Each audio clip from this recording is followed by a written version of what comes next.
Security বাড়ান, পরিচিত security. আমি যা বললাম আপনারা মানে ব্যাপারটা আপনাদের মানে কতটুকু ভালো লাগে কিংবা আপনারা গ্রহণযোগ্যতা পায় কিনা, মানে আপনারা কেউ মানে এই মেসেজটা পৌঁছে দিবেন। হ্যাঁ, সরাসরি এই ভিডিওটা পৌঁছান আর না পৌঁছান, অন্তত পক্ষে আপনাদের কারোর সাথে যদি তাদের সুসম্পর্ক থাকে, কোনোভাবে যোগাযোগ থাকে, মেসেজটা পৌঁছে দিবেন। হ্যাঁ, দেশে যে কদিন আছে নিজস্ব সিকিউরিটি মানে 2 4 5 জন 10 জন 100 জন 500 জন সিকিউরিটি হবে না ভাই।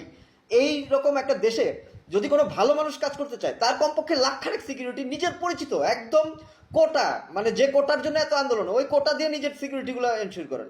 আর কোনো দপ্তরে আপনার সিকিউরিটি লাগবে না, শুধু মানে আর কোনো দপ্তরে আর কি কোটা দেওয়ার দরকার নাই।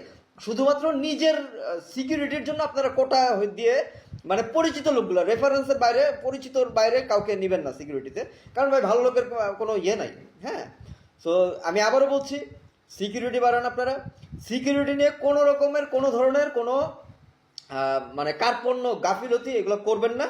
হ্যাঁ, আর এদিকে ডক্টর ইউনুস স্যারের উদ্দেশ্যে বলছি, আপনি যদি পারেন আপনার ওইখানে একটা এয়ার অ্যাম্বুলেন্সের ব্যবস্থা রাখেন। দেশ ছাড়েন, সবার আগের কথা, দেশ ছাড়েন, বাটন দাবান, এর বাইরে কোনো কথা নাই। এই দেশ আপনাদের মতো ভালো মানুষের থাকার জন্য না। সোজা হিসাব ভাই, মানে এখানে পিলখানা ঘটছে ভাই।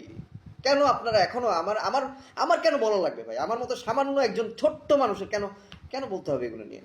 হ্যাঁ, আপনাদের মতো মানুষকে তা আবার মানে আমি যদি আমার চাইতে ছোট কাউকে বলতাম সেটা মানায়, আপনাদের মতো মানুষকে বলা আমার দ্বারা মানায় না, আমার মানায় না। সো এদেশে পিলখানা হয়েছে ভাই। এইখানে আপনি কিভাবে নিজেকে নিরাপদ আপনি মানে আপনি দাবি করতে পারেন না এটা। হ্যাঁ, সো চলে যান ভাই, বাটন দাবান। আমি আবারও বলছি, বাটন দাবান, বাটন দাবান, বাটন দাবান। বাটন দাবালে যদি আপনার কাজ হয়, তার মানে আপনি দেশে থাকলেও আপনার কাজ হবে। বাটন দাবালে যদি কাজ না হয়, তার মানে দেশেও আপনার নাই আর। দেশে এসে আপনি বল প্রয়োগ করেও দেখতে পারেন, থাকবে না ক্ষমতা। সো দেখেন ভাই, এই ব্যাপারে নেক্সট আর কোনোদিন ছাড় দিন না। আমি খুবই হার্ট। আমি আশিক সাহেবকে মেট্রো রেলে দেখে আমি আমাদের যা ওই আইন নিয়ে কাজ করছেন, আইন মন্ত্রণালয়ের বিভিন্ন থানায় থানায় যে অভিযান চালাচ্ছেন, আসলে নাম মনে রাখতে পারি না, পুলিশ কমিশনার স্যার আছেন, তারপরে মানে পুলিশেরও ওই যে কি বলে পুলিশ কমিশনার, ওই যে ডিবির কমিশনার কে কে কে যেন আছে মানে ছিলেন, মানে যারা খুব ওই যে ইয়েকে ধরলেন, চিন্ময়কে ধরলেন, খুব ভালো ভালো অভিযান চালাচ্ছেন।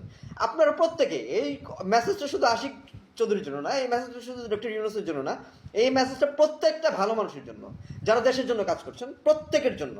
যার যার অবস্থান থেকে নিজেদের সিকিউরিটি নিজেরা এনশিওর করবেন ইনশাল্লাহ। ঠিক আছে, এটার কোন দিকে কোনো ছাড় দিবেন না। হ্যাঁ, কারণ একটা দুর্ঘটনা আসলে সারা জীবনের কান্না। তো ভালো থাকবেন, দোয়া করবেন।